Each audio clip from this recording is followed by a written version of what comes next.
来看高雄一间托育中心哦，标出讲收上侪囡仔，佮聘用无教保资格的老师，佮唔敢开冷气哦。有真侪囡仔是大家生病啊。社会局是表示讲，伫5月、6月时有去稽查，发现有真侪无合格的所在哦，已经撤销伊准公托的资格咯，嘛协助17个囡仔换托育中心咯。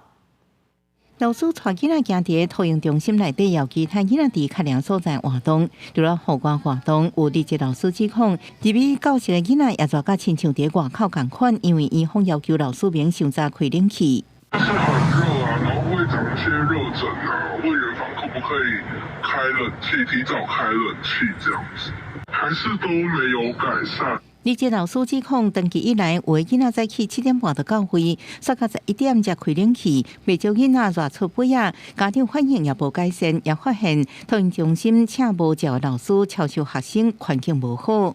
是一个储藏室，很小，真的很小，而且他们那个地方有冷气，但他们没有开。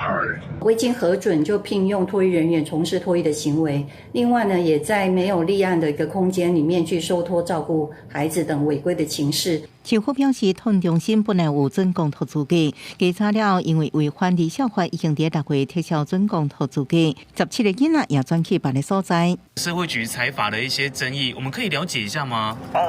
现在不方便，不好意思。市府认为无开冷气是托育安排，会请专家评估辅导，确保囡仔的托育权益。卡托育中心电话无人听，到学校查证，今日员工应答无法度代替主管回应。